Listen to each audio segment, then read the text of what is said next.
Hey guys, Dave Conord coming to you for another episode of FYR Fridays with Dave. And today's going to be a little bit different, a little bit different. I'm actually going to be traveling, so this is pre-recorded, and it's just going to be me. I'm going to just talk, just person to person. I want to share with you directly and maybe talk you through some things today that hopefully will elevate the results out of the efforts that you're putting in. So, what I have found in working with agents for a lot of years on recruiting, right? I've been in the recruiting game for almost 25 years, and I have been teaching others how to do it for 2 decades. And I have found that there are two things that prevent people from getting the results. So there are subcategories, and we're going to dig into those a little bit. But I want you to decipher today where you are, whether you're getting some results, but you want to be getting bigger results, or you're not getting the results that you think you should be getting, or you're having a hard time getting started, getting some inertia. I actually posted something earlier today about the concept of inertia, right? The law of inertia is that a body at rest tends to stay at rest, but a body in motion tends to stay in motion, right? So whatever's happening right now, that's going to be where you're gonna stay, and it's like that in getting any kind of results, getting your sales business started, getting started in attracting agents and that sort of thing. Um, that effort on the front end is always much bigger. You're pushing the boulder uphill, right? And so, it just wants to sit there, maybe even roll backwards. And so you're leaning your shoulder into it, right? You're giving it everything you got. And you're pushing and you're pushing and you're pushing and you're hoping that it's moving forward. And sometimes it feels like it's not going anywhere. Sometimes it just feels like incremental growth. It's heavy, it's hard, frustrating. You want to give up. Everything inside your head is screaming, "Why are you doing this? This is stupid. Just stop doing it.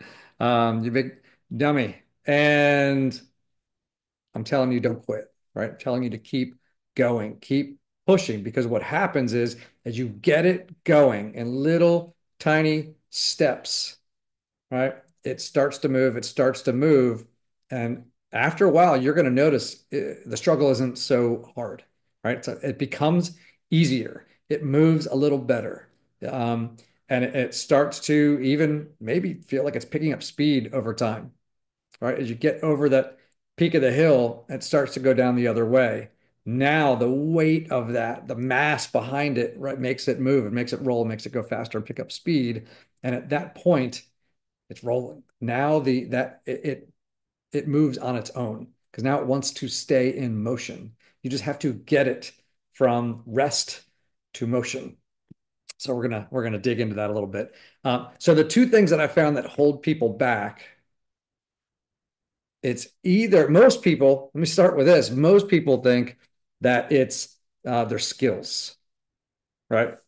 They think it's they're looking at their skill sets and they're saying, well, I'm thinking about a new agent who says, I need a better listing presentation. I need scripts. I need to know the contract better. Once I do all those things, then I'll go out and get customers. I'll feel more confident talking to them. I'll feel more comfortable talking to them. Well, I got news for you, right? You're a new agent again. You're starting all over. You're back in that role. And guess where your head's going? Right back to where it went then. Okay. So so many people are worried first about their skills. What am I going to say? What if this, what if that? It's all of those negative thoughts. And then so we I hate to say it, but make excuses by way of saying, well, once I do this, then I'll be ready. After this, then this, instead of just getting started. So those are fear-based decisions typically, right? That get in your way. And there are lots of reasons for that, but we default oftentimes first to skills.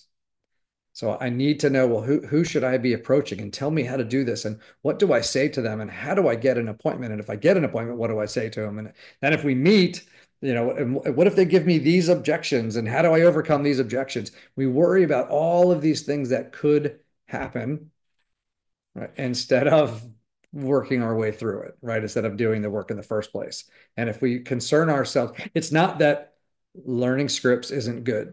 It's not that being constantly in that learning mode to improve That's a good thing. That's a good mindset to have for constant improvement, but it has to be constant improvement alongside action, right? It can't be constant theory, right? It can't be theoretical improvement. It needs to be experience-based improvement added with learning-based improvement. So you have to be focused on both. So one of the big things that holds people back is that they focus on the skills first, and their real problem is a lack of action.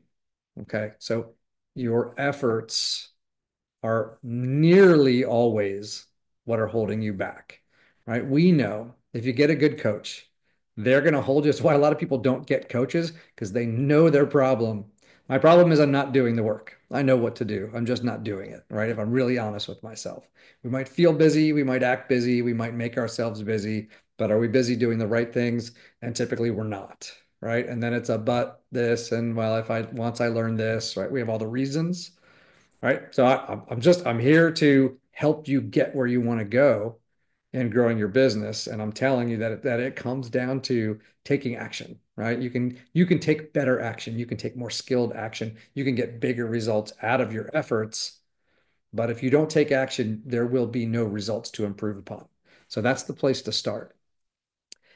So let's talk about why people don't take actions, and let's see if maybe some of these might apply to you and where you are, and maybe consciously, maybe subconsciously, right? Maybe you don't realize that you're doing this. Um, those of you that have gone through my attraction class, we talk about those limiting beliefs, right? We write down all of those things that hold us back, all of the lies that we tell ourselves, all of the things. I mean, a lot of it comes down to, maybe I don't actually picture myself being successful. Right? Maybe are you the first person in your family to go to college? Are you going to be the person, or are you already the person in your family who has broken the whether it's a poverty cycle or a cycle of um, lack, right? And that mindset of having this fictitious lid holding you back that just says, well, we're not a successful people. We're not wealthy. We don't have those things. We don't do those things. That's not who we are, right? And then there are reasons behind that where we say, oh, well, those people are like this and we're not like that. And all right, then we say, well, we don't, it's by choice. We don't want to be like that. All right. Um, it's too much work, it's too much whatever. I don't like those people. Whatever excuses we might put in our head or that our families put in our head. Um, Maybe it's your friends, right? That say, hey, who are you trying to be? What are you trying to do? They talk about crabs or crayfish or whatever, right? They You try to pull one out of the pot and the rest of them all grab on, try to pull them back in. So that's sometimes we're in that kind of an environment, and it's the people around us. And it's hard when it's family because you don't want to abandon your family, but um, sometimes you have to limit certain interactions. Sometimes it's just increasing the time that you spend around positive people, people that are on the same mission that you're on, or maybe are farther ahead on it, who can help you and lift you up, and that are seeking to help others succeed like they have succeeded. But who you surround yourself really matters for your mindset, right? And a lot of people don't do it out of fear of what other people will think, right? If I'm out there doing these things, if I put myself on social media, people are going to say, "What are you doing?" And especially if you're talking about agent attraction instead of sales, like, "Oh, well, the other agents think I'm not a serious realtor, or will they make fun of me, or will they, not take my calls when I call?" Whatever it is, right? There's all of these limiting beliefs. Pick one, but you might have several. And so the exercise we go through is to sit there and say, you know what is it? What are the negative things that maybe I have been told, or that I think about myself, or the things that are holding me back, right? Maybe some people have, there's an unhealthy relationship with food. Some people have an unhealthy relationship with money, and they really don't think that they deserve the money. They really don't picture themselves having that lifestyle. You may want it, but then when it really comes down to it, it's kind of like, all right, pop the bubble. It would be great, but I know it's never going to happen because that's just not who I am, right? I'll just never get there. I've tried, and for some people, it seems easy, right? It's not that it was easy; it's that they believed it and that they stayed consistent and they did the work to go get it.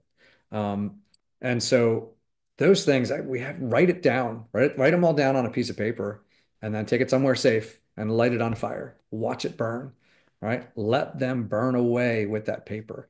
Clear your mindset of all of those things so you're starting fresh with a positive mindset. Now, once you clear space in your mind, right? Once you remove those things, if you don't fill that space with something purposeful, they'll come back, right? There's a void wants to be filled. And so that is something where you need to start.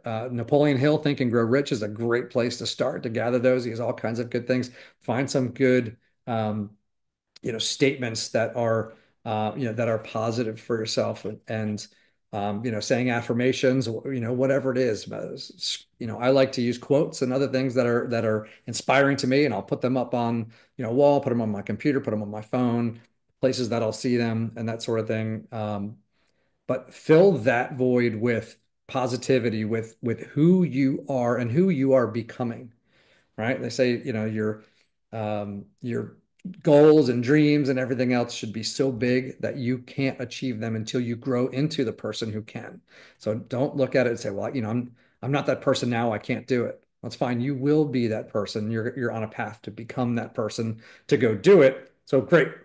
So fill that void with the thought process of that you deserve it. You are good enough for it, that you are someone who can build that. And you're going to do it in a positive way, right? You're going to do it in a way when you build, we call it fund your reason, when you discover your reason and kind of that purpose and what's important to you, that bigger picture, right? It's not, there's nothing wrong with a great house and a fancy car and vacations and boats and all of those things.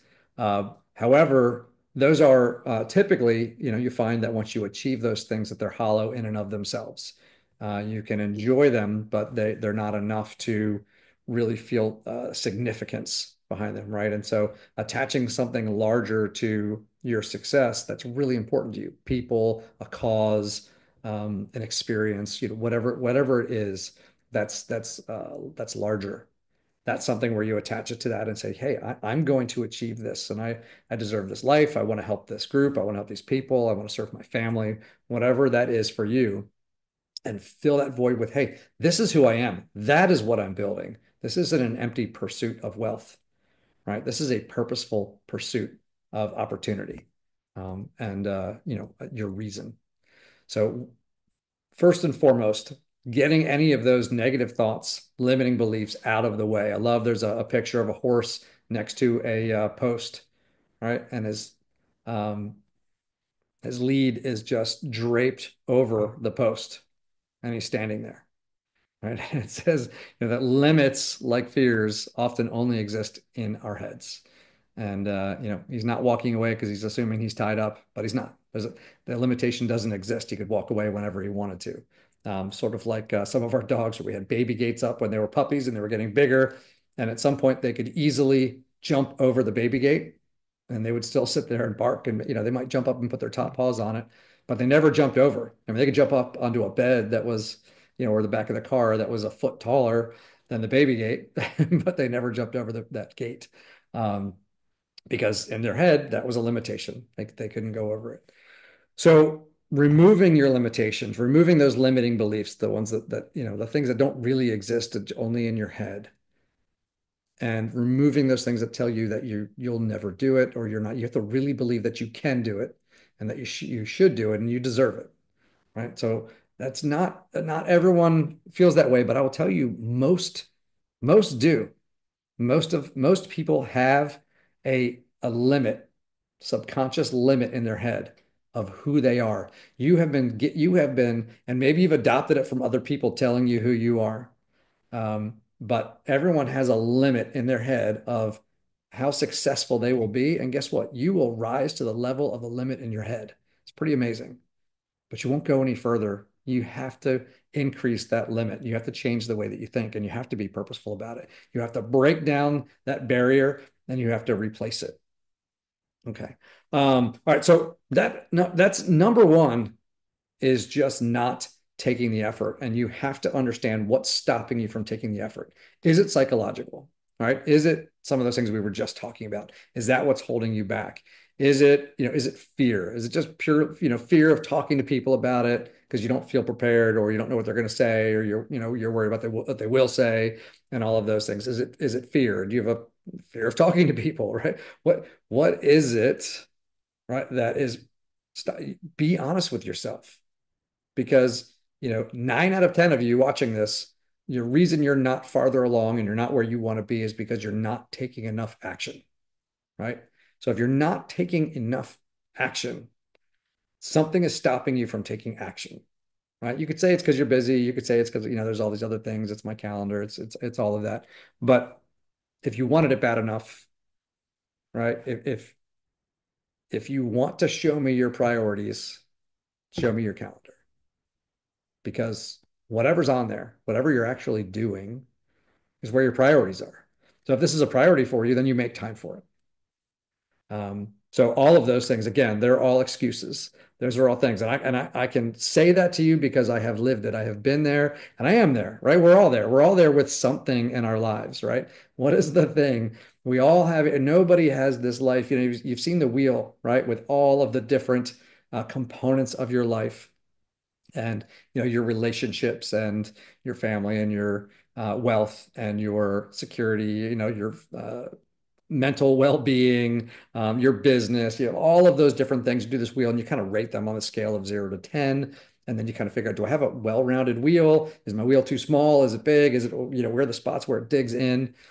That's when you look, everybody has a spot in their life where they're not where they want to be.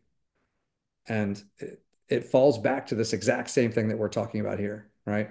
So taking action in those areas, removing the excuses, removing the limiting beliefs, doing the things that you need to do, and removing the fear and taking the action. And so that's something where, commitment to it and say, hey, you know what? I'm not getting the results that I need because I haven't made this enough of a priority in my life. So if I'm going to make this a priority in my life, you need to tie in the results of succeeding in this area, right? With what is that? How does that change your life? What will that do for you? If you can attract a certain number of agents who attract a certain number of agents who attract a certain number of agents, right? Using the revenue share model at EXP, if you can do that over a certain period of time, let's say 3 to 5 years from now, you are earning tens of thousands of dollars a month in leveraged income. Okay. The numbers vary, right? But let's just use that as a number because there are people making, hundreds of thousands of dollars a month, and there are people making hundreds of dollars a month. But let's say you're making tens of thousands of dollars a month, okay, a couple of years down the road by making this a priority. Brent Gove, I think in his 11th month, he made $55,000. That's an example of someone who made it a priority. Um, Again, numbers vary depending on the effort that you put into it and how you focus on it and how you get better at it. Okay, but tens of thousands of dollars a month, and then from there, it should, as the boulder rolling down the hill gains momentum, it should grow on its own, right? There's other things that you can do to apply, effort into making it grow faster. But the bottom line is agents are having conversations, your organization grows, your revenue share grows. So if you're at tens of thousands of dollars a month in leveraged income, whether you sell any houses, whether you get out of bed in the morning or not, right? That money is coming in. From there forward, what does that do for you? Right? What if it's $30,000 a month? What if it's $50,000 a month? What if it's $20,000 a month? For some people, maybe $5,000 a month coming in like clockwork is life changing. Okay, $2,000 a month. If you're looking at a fixed income, you got money saved in the bank and you're looking towards retirement and you have an additional $2,000 a month and growing every month moving into retirement, that doesn't change with inflation and everything else and the stock market going up and down. That's a pretty solid extra amount of security in that position, right? That might be your extra fun money, extra travel money, no concern about having to get a new car and all of those kinds of things, all the way up to wealth, where you're getting a very significant amount of money each month. If you were to build that and you look at your reason the security that you gain, the people that you help, the things you can do for yourself and for your family. What does that look like? Make sure you take some time to really think about that. Think about what does that really look like if that's happening? You have to picture it. You have to believe that you can do it, that you can have that life, that you deserve that life, right? What would that really look like? Really take some time, right? Take some time, sit there, go somewhere later after this is over, close your eyes, sit there and think about it. Okay, really map it out. Maybe take a significant other and have that conversation so you're dreaming together about it and picturing it. You have to picture yourself living it so that it becomes real. If it's a concept that's very fuzzy, it doesn't have the same impact. You need to make it reality. You have to, it's like you have lived that life and you have come back in time to where you are today, and that only happens if you take the right actions, but you've already lived it. You've felt it. You experienced it. And now you're going to come back and you're going to do the work to get there. Okay. But you have to have a fair amount of clarity on how life changing it is for you. And you have to be picking a number that is life changing. Otherwise, the extra effort's not worth it. Right. So make sure you've picked a number that the outcome is life changing for you. Imagine with clarity what that feels like to live it. Right. And then you come back to here and say, okay, so now what are the actions that I need to take to get there? And if I don't take these actions, I don't get there. Right. So that's the start to get to taking the actions. Because then, well, what someone's going to think of me, well, if I've already pictured living there, if I've already pictured being in that, right? Well, guess what? The naysayers go away. Once you achieve it, once you've done it, guess what the naysayers say? Hey, can you help me do that too? Right? So it's everyone is a critic. Everyone's a critic around you. It's just for some reason in a large amount of human nature, it's holding other people back because it makes us look bad, right? It makes us feel bad, um, or it makes us feel better to assume that other people can't do it, either. So, but once you do it, they go, huh, maybe it can be done, right? Or wow, I didn't think you could do it, but you did it, and I'm really proud of you. That's pretty cool. Okay, so it changes. And if they're not happy for your success, then are those people you want to be friends with anyway? I don't know. Make your own choices. So this again, we're talking right now about that front. We're talking about the action. We're talking about the effort that you have to make to get started, and then you have to be consistent with it. That consistent effort. This cannot be a start and stop kind of a thing where I did it for a little bit and then I got busy with my sales and then I kind of come back to it, right? You're never going to get the results you want if you're in and out, if you're not fully committed to the effort, if you're not fully committed to the actions that it takes. Um, then you won't get the results that you want. So again, calendar, prioritizing your time. And it doesn't mean it's the only thing on your calendar, but it needs to have its place and that needs to be protected. And just like lead generating for sales and everything else, the you can't have inconsistent efforts, right? That's the feast or famine cycle that we tend to see in real estate, where we lead generate like crazy, we get a couple of clients, and then we spend all of our time serving those clients and getting deals closed, and we stop lead generating. When those close, there's no pipeline. Okay. And so it's that same thing where you need to just put it into your habits and have it be consistently doing that lead generation. So we're going to talk about the skills and the specific actions in a few minutes. But as of right now, if you're not committed to doing the actions, if getting the results isn't meaningful enough to you, then you know what they say, if you need an excuse, anyone will do, right? And so that's where this comes into play. It's like, man, it's like, it's hard to get up in the morning and go hit the gym when you don't feel like it and you're tired. Okay, so how important are the results to you? How important is your health? How important are, all of those other things, whatever it is that you're procrastinating from, right? It has to be tied to a really important outcome. And if it's important to you enough, that's when you get up and do the work, even when you don't feel like it. So man, these may be things that you've heard before. These may be things you've heard before a million times. These may be things that you know. My hope is that hearing them, maybe this time will be the time. Maybe this time will be the time that you actually stop and think about who you want to become, what that life is, right? And then what would it look like if you're living that life? Maybe this will be the time that you do that. Because I promise you, when you actually do that, when you take the time and take it seriously, when you can experience yourself living that life, right? That'll be the time that it triggers the, hey, I'm committed now. I'm going to take action. I'm going to go after this and I'm going to do it. That'll be when that happens. So hopefully this will be the time that you go and do that process and go through it.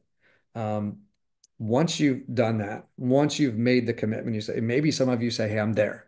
I'm there. I want it. I pictured it. I'm ready. I just don't know what to do. Okay. So this is that intermediate portion. All right. We're just going to talk about the basic steps. Again, this is where we overcomplicate it, and it could be fear-based, right? Because I'll tell you, if I asked you, like, look, if you were to approach a home, somewhere you were traveling, you're walking down the street somewhere in some random city, and there was a house on fire, okay, and it was blazing, and it was like, oh, what do we do? I can't throw buckets on it because it's too big of a fire. I'm not sure what's the best way. What should I go in? Should I not go in? Should I whatever? Should I turn on the hose? Should I just call 911? Like what is it that I do? However, if you were to pull up to your house, your own home right now, and you knew your family was inside and your house was on fire, what would you do? Would you think about it? Would you, Google it on your phone? Would you, consider the best method and make, should I do the hose or a bucket? Let me think about this for a couple of minutes, right? I don't know. I mean, maybe I just call 911 and I'll wait for them to get here. No, I'm pretty sure that you're going to take action, right? I know that I would. If I pulled up, my house was on fire and I knew my loved ones were inside, I'm going in, I'm going after them. I'm going to be, and then, once everyone's safe, it's my house, it's all my stuff, it's everything else. It's important to me. I'm going to douse everything in water. I'm going to, whatever it needs to be. I'm going to be, of course, we'll call 911. You phone all your other friends to come over and help put the fire out, right? You take action on it, immediate action, and you may be doing it wrong. You may be doing it out of order. You may be, you may mess up, right? You maybe what you end up doing isn't like, oh, hey, and thinking about it, you should have done this. Or someone says, well, if you'd done this, it would have been better, you know. But you took immediate action, and by taking immediate action, you probably saved lives. You probably saved property, right? And that's what I'm talking about here. It's kind of like we'd say that, hey, house on fire, house on fire. If you're ready to get results, and the results are serious, to you, then of course it's good to learn those things and to understand those things and to improve your skills and your knowledge and all of those kinds of things. But the most important thing is that you take action right away. And you may not say it exactly right. You may not approach it exactly right. Perhaps your ratios and percentages of conversions could be a little higher, but you're going to get progress. You are going to get results by taking actions, even if your actions can be honed and improved over time. So take action. Don't worry about what to say, what to do. That stuff's pretty simple. You are talking to another human being and another real estate professional about their life.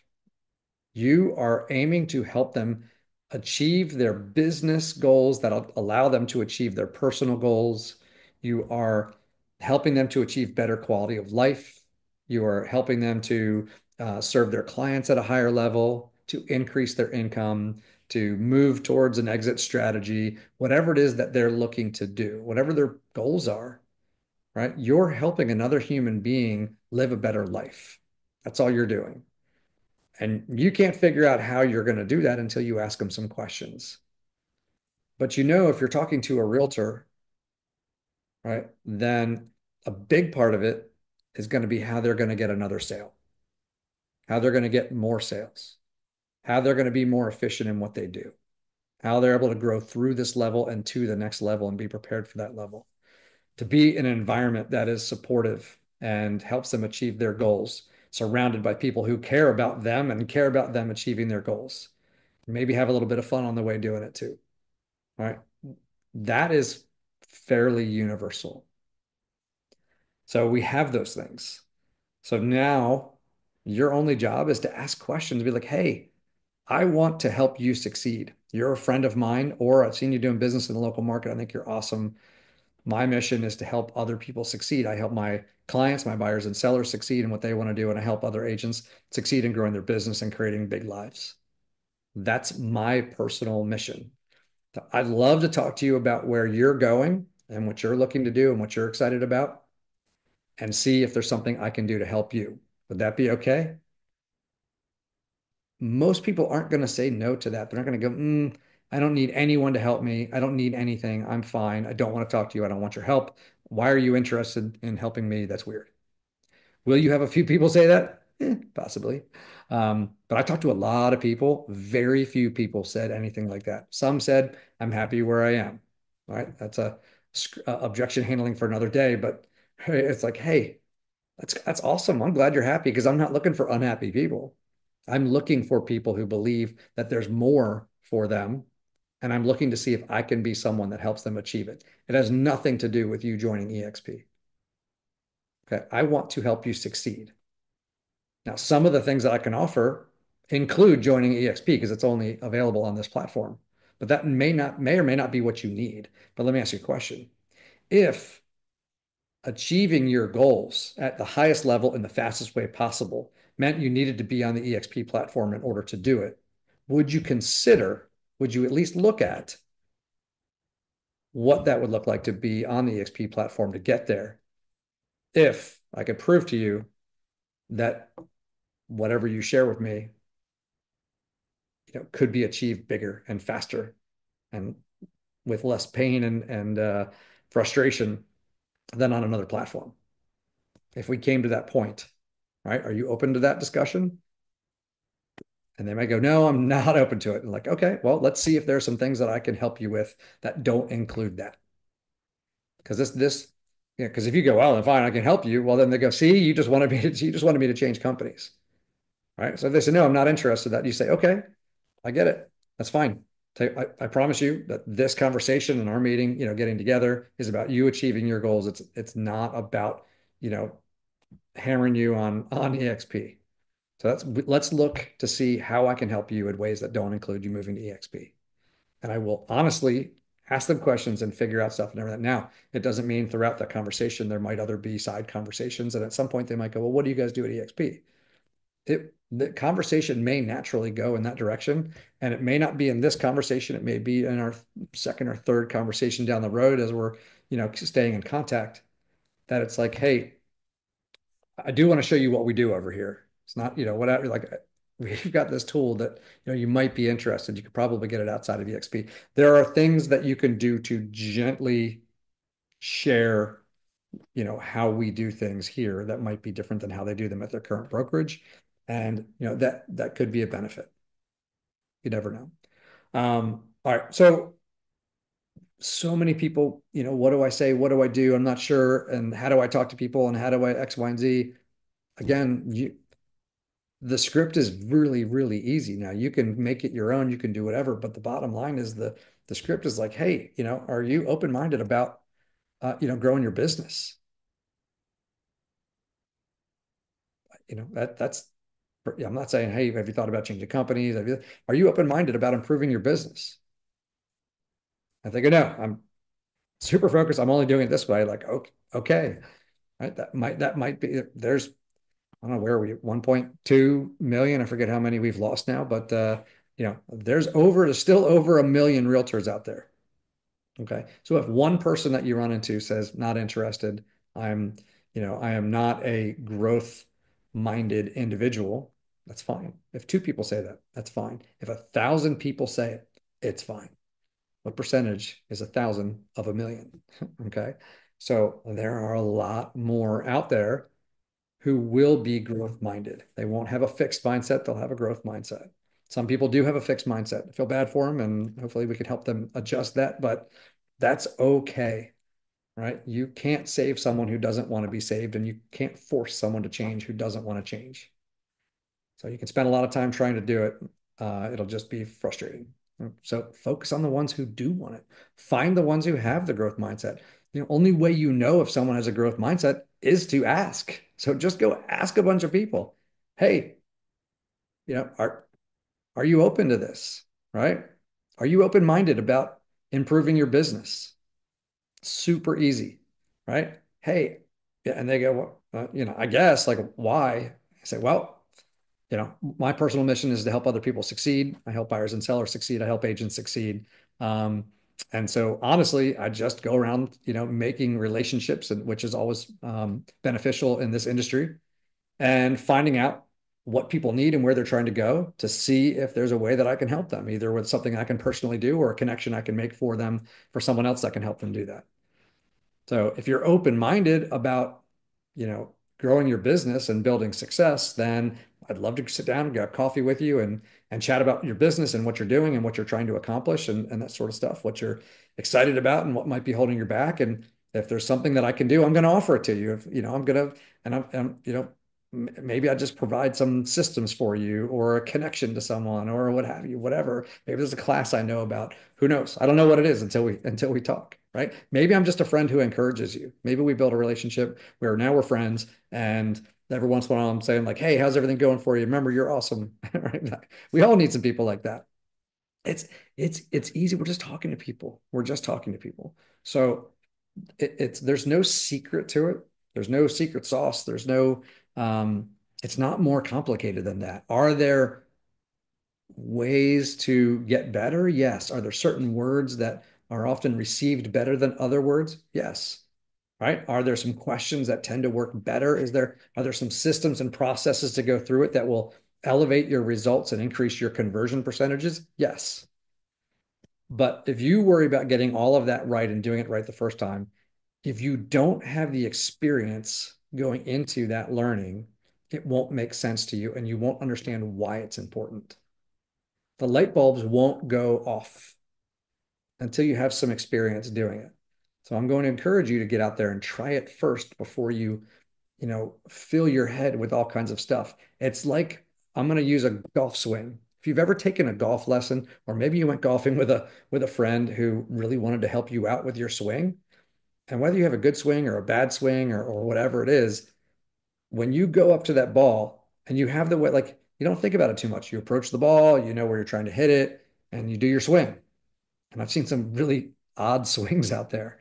Okay. But if someone's like, oh, well, your elbow needs to be out like this, and this has to go here, and then link your pinkies together and do X, Y, and Z, and your head up like this. Okay, now swing. And you're like, I'm thinking about 25 different things at that point. And I hit the ball, 3 feet to my right. Okay. So that's right now, if you don't have the experience, if you haven't gone out there and hit golf a whole bunch of times and hit the ball a bunch of times, and then you go, hey, I'm going to try this one change. And I get it. I always hook the ball. So I'm going to do this. I'm going to do this little thing with my stance or little thing, whatever. I'm going to try that until it becomes comfortable and see if when I do that right, it makes an improvement. If it doesn't, I try something else. If it does, great. Now, what other things? I want to maybe get more distance. So what can I do with that? So you're going to do those things with your conversations around agent attraction as you go through time, but you're not going to do it all at once. So don't try to learn it all first and then go do it. Because if you learn, I don't want someone to operate on me if I'm going to get a heart transplant who has read all the books, right? Gone to all the classes. They have their, you know, I don't even know the levels, but they're your PhD, times six. They just have gone through and it's like, I've been certified on this and I have all of these things and I have all of this. I have all these different letters behind my name. I got all this stuff because I have all of the experience. I know getting the experience is required to do that kind of stuff. But if it wasn't, if I had all the book learning in the world, but I'd never operated on a heart, I am the most educated heart surgeon who's never performed heart surgery. I don't want that person operating on me, right? I'll take the person who is less educated, who has done 10,000 of them. Okay. And so that's kind of the same thing here. It's better to get the experiential learning because as an intuitive person, you will make the alterations. You will see what gets a positive response and what doesn't. Guess what? Back in the day, there weren't a whole lot of people teaching this stuff. I started doing this when I was 27 years old. I had never done any recruiting, and I was even reasonably new in the real estate industry myself. There wasn't a lot of training out there. I had to do the 10,000 hours, right, to become an expert on it. I had to go out there and make a bajillion cold calls and phone calls and get appointments and figure out conversion and track what I was doing and just do it and do it and do it and do it and then sit in front of people and talk to them and figure out when people said yes and when people said no and why they were saying no, what made them say yes, etc. Right? All of those things had to do just time on task over time. And I did those things without really any education on it for a long period of time. Okay. There's very little education available. So I have taken those things, right? And now I get to do this. Now I get to share it with you. But the secret sauce is honestly just getting out there and doing it. So if you are putting in all the actions and if you are getting results from your actions and you would like to increase your results, that's when you get into the training. That's when you get into coaching. That's when you start looking at, how do I say things a little better? How do I have a better targeted audience, right? Who do I want to talk to? Who do I want to help? Because people are looking for the person who can help them succeed, right? That's who they're going to follow. Who they're going to align themselves with is the person who can help them succeed. And you have to demonstrate that you can help them succeed. But guess what? You can help maybe everyone succeed a little, but there are some people that you can help succeed more than others based on your experience and your approach and your personality and all of those things, right? There's going to be a fit. And so that's your audience. So if you're a shotgun method and you're just, talking to everybody all the time, right? Well, you'll get results, you'll get people on. But if you really look at who are my people? Like, who do I want to be surrounded with? Who can I help? Who will my message resonate with? Who's on the same mission as me that we're going to do this? Who is looking to go through the path that I've already walked down that I can share with them how that is? Some other people go, that's cool that you did that, but that's not the path I want to take. Well, I may not be the best person. Now, I may be the best person because I can connect you with someone through my relationships to go do that and achieve there. But again, that's something where over time you start to look at that, you start to plan out your audience, you start to look at those conversations, you start to tweak the things that you say. You build that reputation out there. That's your brand. It's your brand when it comes to agent attraction versus your brand for sales. Okay, what are you known for? Are you Mr. Waterfront? Are you the condo queen? All right. What's your thing that everybody knows that's your expertise? And if they want to go buy or sell a condo, they're going to you because you're the condo queen. All right. That's what you're known for. That's your expertise. Well, how are you helping agents succeed? What are you going to be known for when it comes to agent attraction? Who are the people that are your people that will follow you? Your message has consistency and there's passion behind it. You're excited about it, right? This is what I love. I do this all day and I talk about this and like, I'm good at it and I love to talk about it and I love to hang out with other people and talk about it. Those are the things where, yeah, we get all of our friends together and we sit around and guess what we talk about? We talk about that stuff, right? Because we love it. We're passionate about it. That's what I'm talking about. People that will resonate with people. That gets like they just go, man, I get so pumped up when I talk to you and I just want to learn from you and hear from you and I want to be around you and man, you're just like me. This is great. Right? That's where you start to get better. You start to hone, you start to, learn some more scripts, you start to learn some more best practices, right? And you start to learn the opportunities that you have better to help people succeed so that when they're looking for something, you can show them. Maybe there's some objections that you come across that you learn better objection handlers on it. You learn to not say certain things or to say certain things. Someone can critique your approach and say, hey, you're talking too much, or you're not asking open-ended questions, you're asking closed questions. Adjust that first. Ask the open-ended questions first and then narrow that down. Like there are some techniques that you can learn to get better. But I promise you, those are the fine tuning. Those are the fine tuning, right? The coarse tuning, if you think about microscope, right? You have the coarse adjustment and then the fine adjustment. So the coarse adjustment gets it into focus, and then the fine adjustment gets it really crisp. The course adjustment does all the work. That's a way bigger gear, moves that lens up and down at a much faster pace and gets you into the right place, right? And you don't know where it is. Sometimes you don't know if you need to go up or down until you turn it. So you're playing with it, you're trying it, you figure it out, you get it into the right spot. Boom, I got it. Now I'm going to go to the fine tuning dial and I'm going to dial that in. Okay. That's how it works, guys. All right. So hopefully this is helpful to you. Again, much of this may not be earth shattering.